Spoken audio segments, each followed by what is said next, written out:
I do remember when I was 16-year-old, I used to go to my maths classes with my Activa, the scooty. So there was a friend of mine who always used to ask me for my Activa. He always say that, oh bro, I need your Activa. Can you please give me, and I will pay the petrol so that you don't need to lose anything. And I always say, yeah, sure, bro, why not? By sacrificing my own need, I always used to give him my Activa. I do wanted to take scooty ride. I do wanted to take that to my tuition classes, but I always used to give him that, and he used to take that around 10 kilometer far away to institute just to flex. And one day he met with an accident, and thankfully he was safe. He won't get much hit. It was just bruises on his arm, but my Activa was fucked up.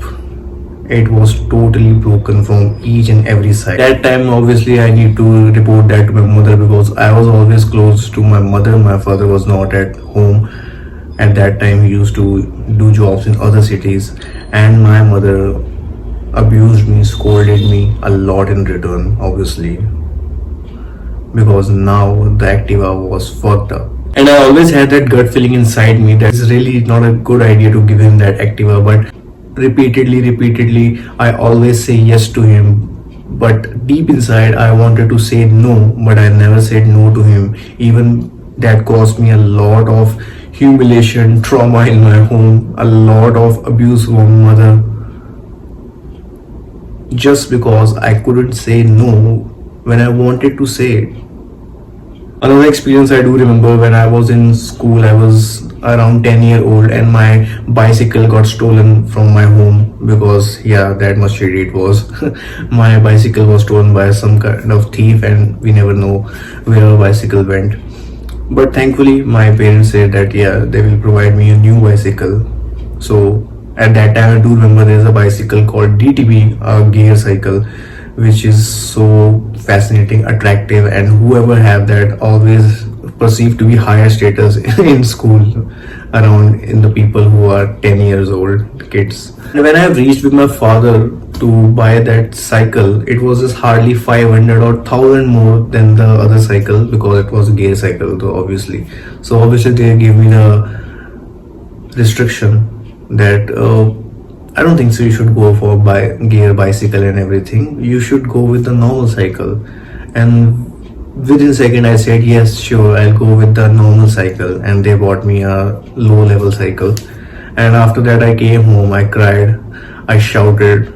I was in extreme deep regret that why I wasn't able to say no to them, why I wasn't able to say that I want that cycle only. And I'm 101% sure till date they would have buy me that because it was nothing, around 500,000 rupees. It's not a big deal once you're purchasing something. It's not a big deal for parents to do that. But I sacrificed my own need, and then within for totally months, weeks, I was in deep regret that why. And the most painful thing was my friend who was kind of a jealous for me. He said that, oh, don't buy the gear cycle. He bought that same gear cycle within just 3 or 4 months, and I was so jealous because I wasn't able to say no. I wasn't able to say my needs are important.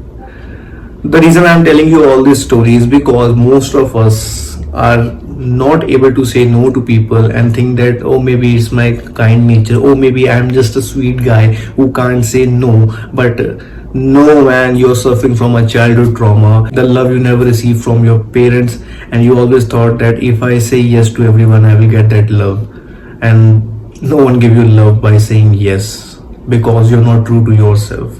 Now most people will turn off this video and say, oh, come on, man, what is this trauma? Shut up, man, what is this, what are you talking about? We are not a war veteran who's gonna have some trauma.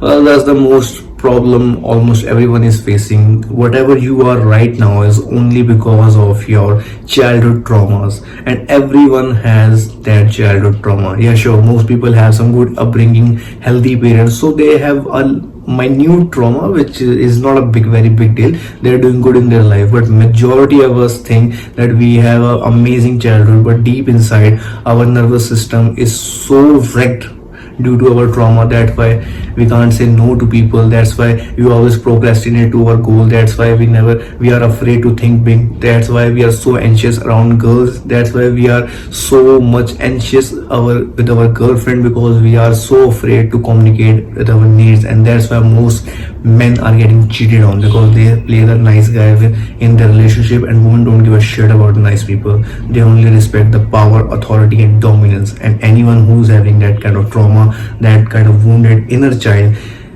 they have no choice but to think you are a piece of shit. That's painful, I know. So what I'm telling you right now is, do care of your traumas, because you need to help yourself to get recover from it, because only we are responsible for our circumstances. It might be not your fault, but it's your responsibility to get out of it. The reason I was having those traumas, I do remember when I was a child, my father was an alcoholic and he was not that much kind of disciplined, because might be he was suffering from his own traumas, from whatever the kind of childhood he had. So my entire home was a circus. My mother was suffering from PTSD, post traumatic stress disorder, so she was not active in my upbringing. So she used to drop me to a babysitter, we call it crash, I don't know, whatever it is. And every day I felt I'm getting abandoned from my family. And when you are a kid who's not having a developed brain, any moment when you get abandoned, you feel that you are going to die, because your primal brain will think that I'm getting left out in this jungle and someone will eat me. Obviously now most people will think, well, what the fuck are you talking about? But believe it or not, your primal brain is always focusing on your survival. And when you're not conscious, because after 5 years of age or maybe 7 years of age, you get a lot of good consciousness, and after that it doesn't matter if you're facing some kind of hard time, but any kind of abandonment give you a deep childhood trauma for your lifetime, and it will always be the same in the adulthood if you don't go for self-improvement. There are a lot of ways you can heal your traumas. It can be yoga, it can be meditation, but most often time it's all about being self-aware. It's all about being conscious, by knowing that yeah, this is the trauma I'll be facing. And whenever you get the urge to say yes, when deep inside your brain wanted to say no, the consciousness that yes, my brain is forcing me to say yes, that's a trauma. And then you say no, I can't help you with it, because that's what you wanted. So with that conscious effort, with time, you can heal up your trauma. You can write some letter to your inner child, but all these things definitely matters. So heal up your childhood trauma, because otherwise your trauma will constantly make you upset, depressed, anxious, and never let you become successful. Take care.